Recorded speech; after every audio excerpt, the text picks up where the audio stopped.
Assalamualaikum warahmatullahi wabarakatuh. Perkenalkan, nama saya Wahyu Tirta Wicaksono Aji dari program studi Pendidikan Sejarah.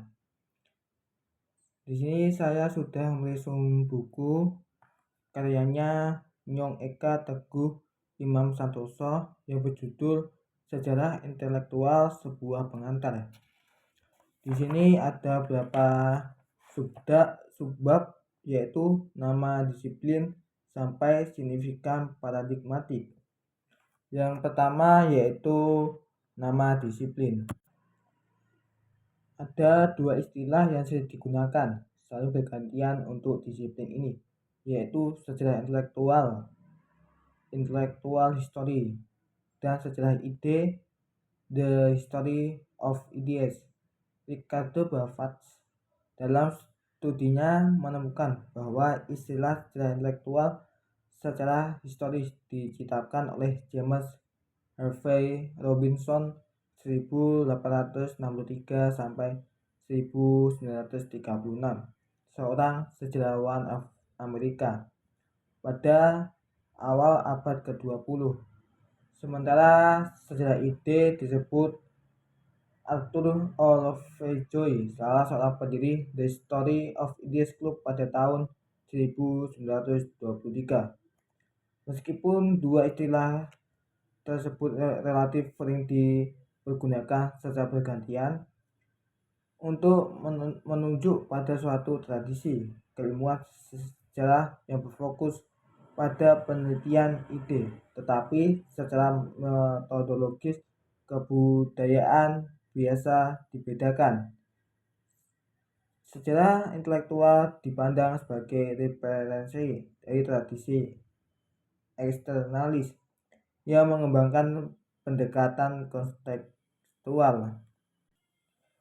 Ada beberapa alasan dibalik kecenderungan kontemporer ini. Dapat dibaca dari ulasan Stefan Koloni tentang dampak tak dikehendaki dari penggunaan istilah sejarah ide. Dia melihat adanya bahaya ganda dalam penekanan istilah ini. Bagaimana label atau nama dari disiplin keilmuan sejarah ini? The label of the division of labor. Satu, istilah sejarah ide menegaskan bahwa kerja keilmuan ini hanya berfokus pada abstraksi yang bergerak bebas menjelajah waktu pada dalam pikiran manusia tertentu. Kedua, istilah sejarah ide juga dapat menimbulkan kesalahpahaman dengan merujuknya kepada pendekatan idiosinkratik dari Lovejoy yang mempromosikan adanya ide-ide satuan yang bersifat universal yang dapat diketemukan melalui studi sejarah.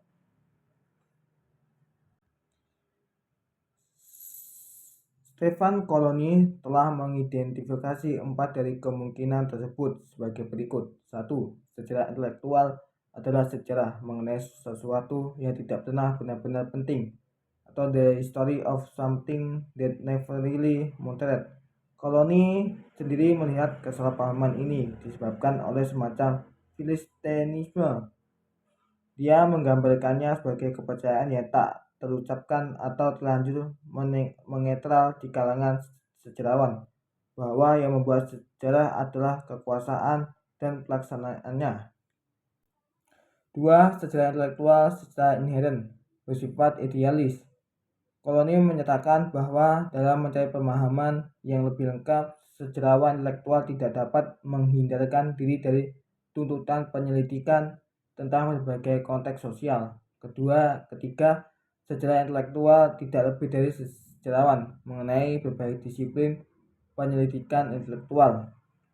Yang keempat, sebagai sebuah disiplin, sejarah intelektual dituntut harus memiliki metode atau teori atau perangkat konsep sendiri yang khas. Koloni mengatakan bahwa sejarah intelektual tidak membatasi penggambarannya dalam konteks konseptual yang terdiri dari beberapa kosakata khas atau pembatasan yang bersifat sangat rigid dalam metode atau teori justru tidak akan memperkaya ekspresi dari kesadaran manusia. Bab selanjutnya yaitu asumsi-asumsi dasar. Sejarawan intelektual serta para sarjana bidang keilmuan lainnya tentu menerima seperangkat pandangan yang dianggap setidaknya secara hipotesis sebagai benar dalam karya-karya mereka. Perangkat tersebut dapat berupa pandangan-pandangan filosofis atau sudah merupakan suatu teori. Inilah yang disebut asumsi-asumsi dasar, yang Ahimsa Putra melihatnya sebagai fondasi bagi suatu disiplin keilmuan. Alan Bullock pernah mengatakan bahwa mustahil bagi sejarawan untuk meniadakan proporsi-proporsi umum semacam itu. Mereka menyusup melalui pintu belakang, bahkan ketika ia menolak untuk mengakuinya. Pada bagian ini, penulis membatasi pemahaman mengenai asumsi-asumsi dasar sejarawan intelektual pada watak disiplin keilmuan mereka sendiri atau sebenarnya yang dimaksud dengan sejarah intelektual. Setidaknya ada 3 asumsi dasar di kalangan mereka mengenai hal ini, yaitu bahwa sejarawan intelektual adalah suatu bentuk atau keilmuan sejarah bersifat interdisipliner dan sebuah bidang kajian yang masih tidak mudah untuk dibakukan. Keilmuan menjadi salah satu paradigma keilmuan sejarah adalah fitur yang paling jelas dari sejarah intelektual. Sejarawan intelektual tampaknya memiliki konsensus umum mengenai hal ini, bahwa bidang yang mereka tekuni adalah sebentuk penyelidikan untuk memahami pengalaman manusia di masa lalu. Koloni mengatakan, intellectual history most centrally is a part of history. Sejarah intelektual pastinya adalah bagian dari keilmuan sejarah. John W. Burrow juga menegaskan bahwa sejarah intelektual adalah a form of history, suatu bentuk keilmuan sejarah. Sementara G.G.I. Pokok lebih memilih untuk menggambarkan sejarah intelektual sebagai sebuah spesies dan meta-histori atau teori sejarah. Baginya, sejarah intelektual adalah an inquiry into the nature of history, based on various theories about how intellects or ideas find a place in it, with the result that what you actually get is the philosophy of history of the history of philosophy.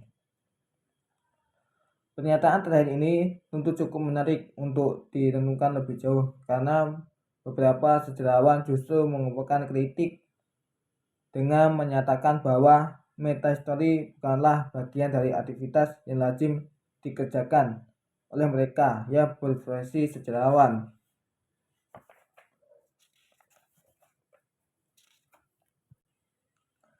Singkatnya, keilmuan sejarah secara paradigmatis bersifat jamak.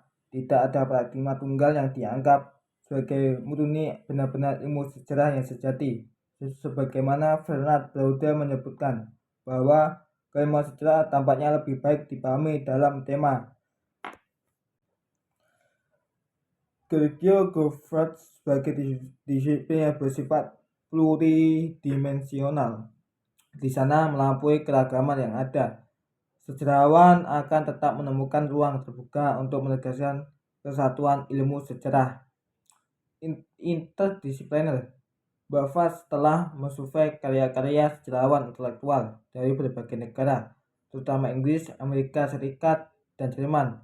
Dari penelitian tersebut, ia sampai pada kesimpulan yang merekatkan kain bahwa sejarawan intelektual adalah interdisipliner.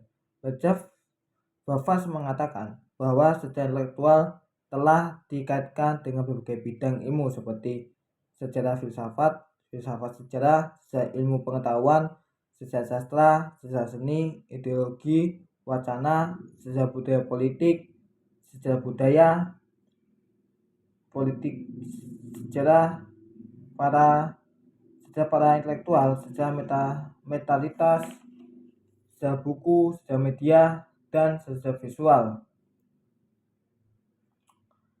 Selain itu, keberanian sejarawan intelektual untuk membuka diri pada kontribusi disiplin keilmuan lainnya juga terlihat dari masuknya wawasan banyak pemikir raksasa dalam karya mereka seperti Karl Mannheim, Thomas S. Kuhn, Carlos Chris, dan masih banyak lagi.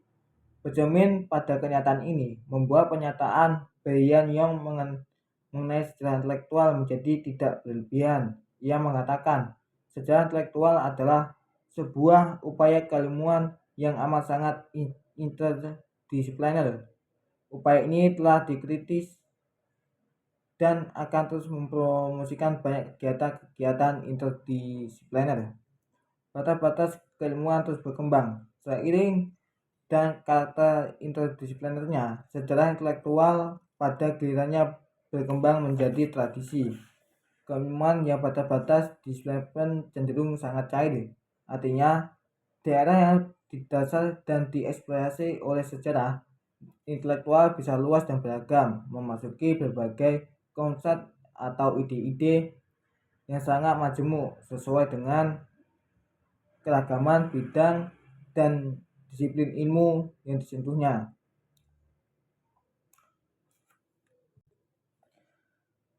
Sejarah intelektual adalah tradisi yang memiliki minat dan perhatian untuk mempelajari sejarah ide-ide, konsep, atau perkembangan intelektual dari khazanah pengetahuan manusia dan kehidupan. Berbeda dengan para ilmuwan yang menguraikan sejarah dari perkembangan janin dalam kandungan. Sejarawan intelektual meneliti sejarah pemikiran manusia tentang sesuatu. Sejarah di masa depan juga akan memutuskan secara alami atau sengaja apakah penyetuan kanon keilmuan untuk sejarah intelektual diperlukan atau tidak. Untuk bab selanjutnya yaitu nilai-nilai. Sejarah intelektual tidak mempersoalkan atau melarang nilai-nilai apa yang dianut oleh seseorang sejarawan. Perbedaan adalah suatu keniscayaan dan karena itu sangat dihargai. Yang dibutuhkan pada prinsipnya adalah keberanian intelektual sejarawan untuk jujur kepada dirinya sendiri serta orang lain. Di sini tidaklah ada persyaratan khusus bagi seorang sejarawan intelektual yang mungkin karena alasan objektivitas ilmiah harus menjadi, misalnya seorang agnostis atau ateis menolak keberadaan Tuhan atau menolak legitimasi kitab suci agama. Sebaliknya, sejarawan intelektual menegaskan bahwa subjektivitas merupakan aspek yang tak terpisahkan dalam pekerjaan intelektual atau sejarawan. Sejarawan intelektual bukanlah kelompok yang harus memiliki kesamaan etnis, agama, ras, atau kelas sosial. Mereka adalah orang-orang yang datang dari berbagai latar belakang ideologi. Mereka diikat oleh semangat yang serupa atau sama, yaitu mempelajari sejarah, ide, atau kehidupan intelektual di masa lalu. Sejarah intelektual pada gilirannya juga menciptakan peluang bagi lahirnya karya-karya yang secara ideologis bisa sangat beragam dan mungkin berlawanan. Dan sekali lagi, hal itu dapat disikapi sebagai rahmat bukan sebagai kutukan. Sejarawan intelektual serta sejarawan dan intelektual pada umumnya harus menjadi orang yang menjunjung tinggi kejujuran intelektual. Bab selanjutnya yaitu model pengkajian. Model menurut Ahimsa Putra adalah sebuah metafora, analogi, alegori, atau perumpamaan dari fenomena yang sedang diteliti. Ini adalah peraduan untuk penelitian. Sebuah model bisa dalam bentuk kata-kata dan gambar, tetapi umumnya berupa deskripsi. Ini disebut model utama, sedangkan yang sekunder umumnya berupa gambar dalam rangka memfasilitasi seorang intelektual menjelaskan hasil analisis atau teori. Jika model utama muncul sebelum melakukan penelitian, model sekunder bisa menyusul. Kemudian, ketika studi selesai dan dianalisis, suatu model dinyatakan produktif ketika secara teoritis dan metodologis menghasilkan implikasi yang tinggi. Penggunaan model dalam kegiatan ilmiah adalah suatu yang lazim. Misalnya paradigma evolusionisme menggunakan organisme dan sistem termodinamika sebagai model. Diffusionisme menggunakan batu ditembakkan ke tengah-tengah kolam yang menyebabkan gelombang air melingkar mengelilingi sebagai model. Struktural fungsionalisme menggunakan organisme atau mesin sebagai model. Lalu bagaimana dengan sejarah intelektual? Menurut Peter E. Gordon, sejarah intelektual dapat digambarkan sebagai para musikus yang tengah melacak sebuah tema berikut sesuai variasi dari suatu simfoni. Analogi ini menarik karena karya sejarah intelektual digambarkan seperti sebuah simfoni, dan simfoni bukanlah hasil dan pekerjaan hanya satu nada atau satu instrumen musik saja. Simfoni adalah campuran integritas antara banyak nada dan berbagai instrumen musik. Ketika mengatur simfoni, seorang musikus tidak hanya fokus pada satu alat musik saja, tapi banyak perangkat. Gordon mengatakan bahwa seorang sejarawan intelektual seharusnya tidak hanya fokus pada pelacakan tema umum tanpa mengetahui kemungkinan variasi-variasi yang bersifat rinci atau detail.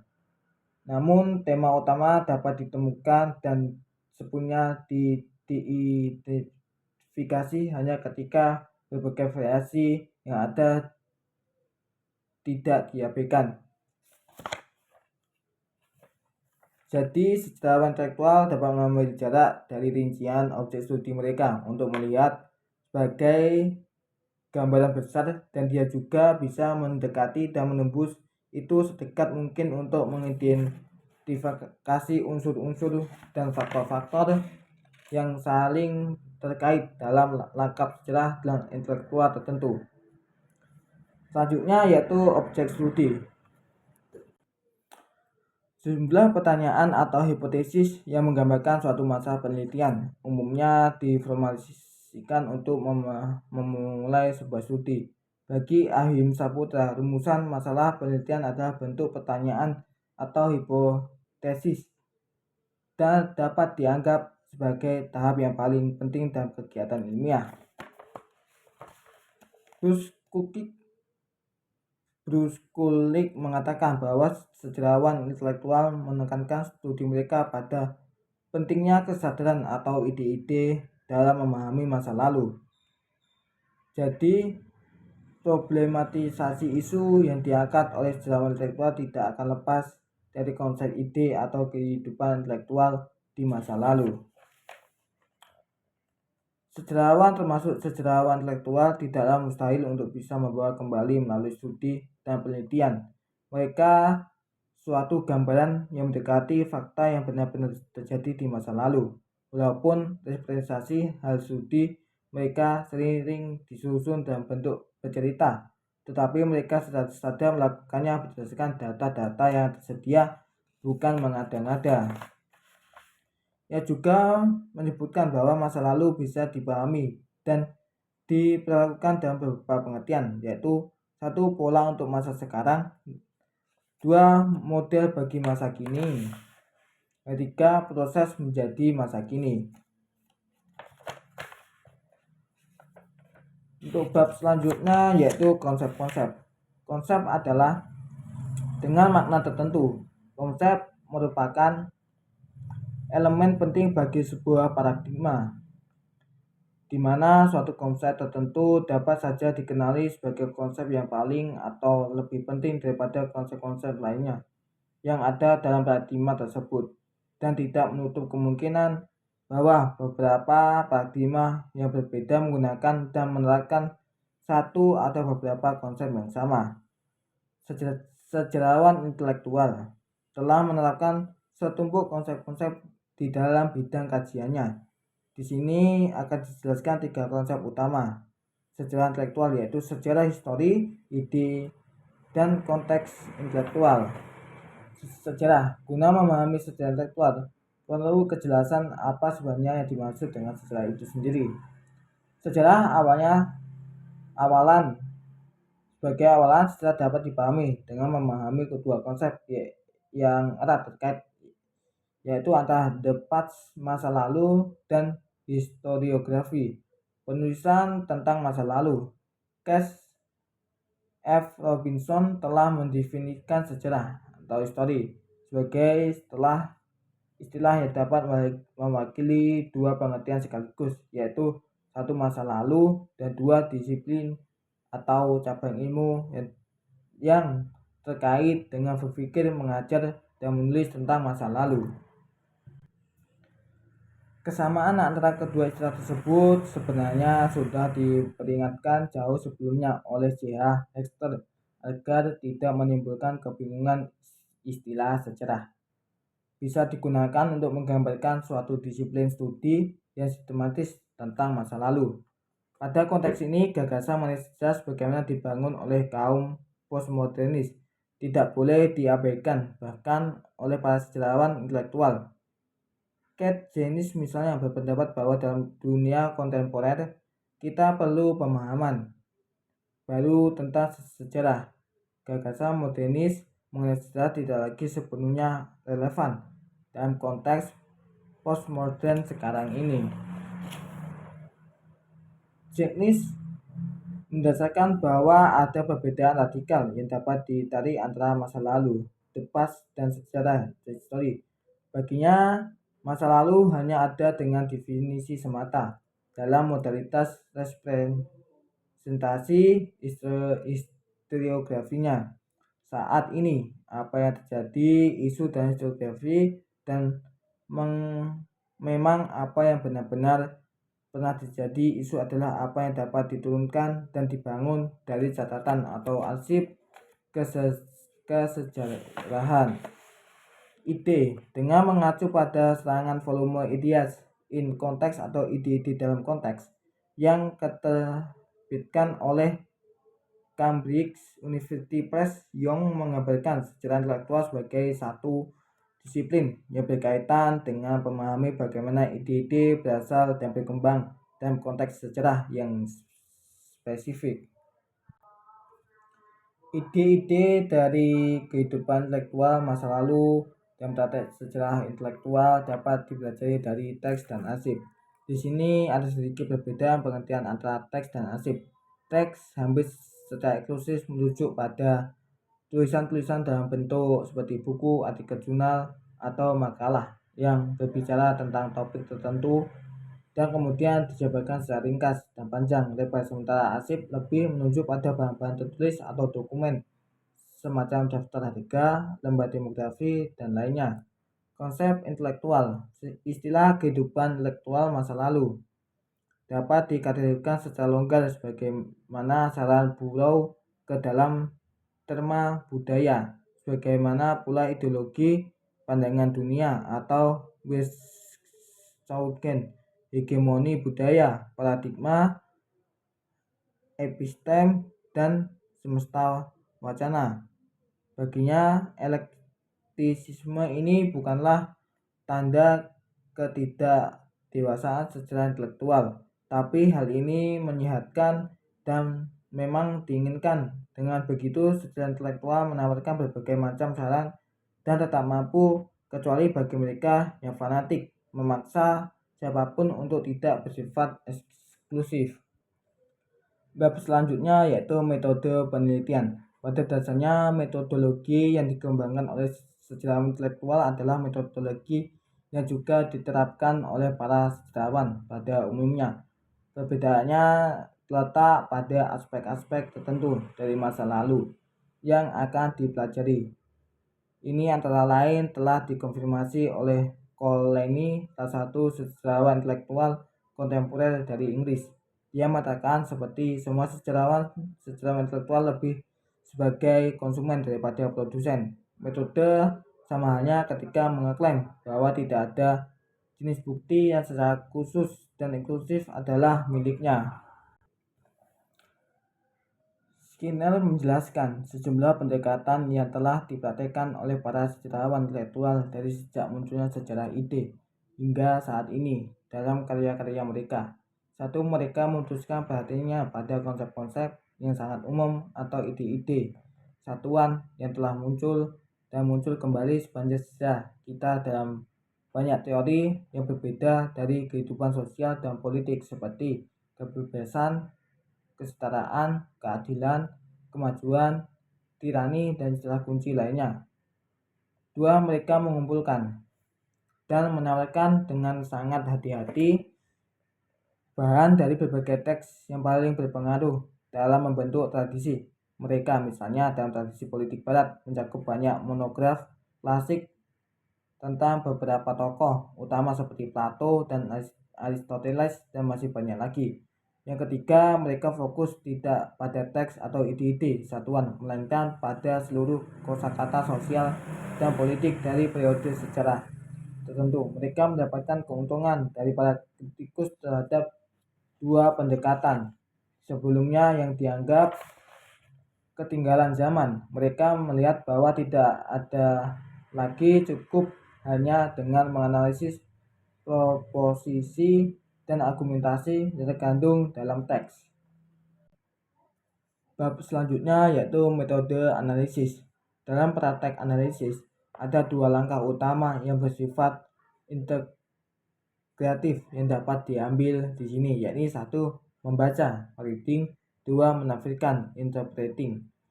John Burrow menawarkan dua analogi yang dapat dipergunakan untuk menggambarkan kedua langkah tersebut, yaitu satu, menguping percakapan, dan kedua, penerjemahan. Untuk yang pertama, yakni menguping percakapan, menurut Burrow, mempraktekkan sejarah intelektual tidak membutuhkan pengetahuan tentang sebuah model atau resep, melainkan hanya kesabaran, kewaspadaan, dan ketekunan dalam memelihara perhatian kita pada percakapan masa lalu, mencoba memahami mereka seperti lainnya kita belajar sebuah bahasa. Biasa seperti perlahan sampai pada titik, memahami komponen dengan konteks yang dapat membangun kepekaan kita akan konteks setelah kita mengidentifikasikan komponen-komponennya.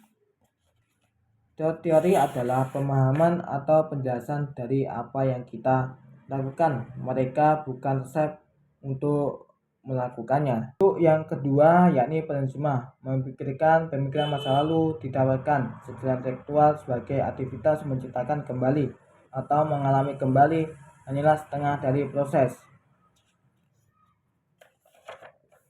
Bab selanjutnya yaitu analisis hasil analisis. Kesimpulan adalah hasil dari analisis atas data yang tersedia. Hasil analisis harus menyatakan hubungan antar variabel, elemen, atau gejala-gejala dari fenomena yang diteliti. Hasil analisis dalam bentuk pernyataan tentang hubungan antar variabel atau gejala kemudian disebut teori. Sejarawan intelektual sebagaimana sejarawan dan sejarah pada umumnya pasti berusaha menemukan hasil dari setiap studi mereka, entah berupa teori dengan kategori kecil, sedang, atau besar. Kemudian semua upaya dan hasil mereka sebagai satu karya ilmiah dapat disebarkan dan dipublikasikan melalui bentuk-bentuk tertentu, dari representasi bisa berupa artikel, jurnal, buku, dan media lain untuk mendiseminasi temuan mereka. Selanjutnya yaitu bab terakhir, signifikasi paradigmatik. Burrow mengatakan bahwa dalam dua dekade terakhir sejarah intelektual atau sejarah ide telah mencapai peningkatan yang luar biasa dalam status dan pengakuan. Hal ini dibandingkannya dengan situasi ketika ia memberikan kuliah pada tahun 1987, di mana bidang ini masih kurang beroleh pengakuan. Sekarang peminat kajian bidang ini tampak meningkat secara signifikan. Di samping perkembangan publikasi dan komunitas sejarawan yang turut mempromosikan bidang ini kian menggembirakan. Paradigma ini dapat membantu melakukan penelitian tentang sejarah gagasan atau ide yang berkembang dalam periode tertentu di masa lalu. Mungkin itu saja dari resume buku, yaitu suatu pengantar sejarah intelektual dari Nyong Eka Teguh Imam Santoso.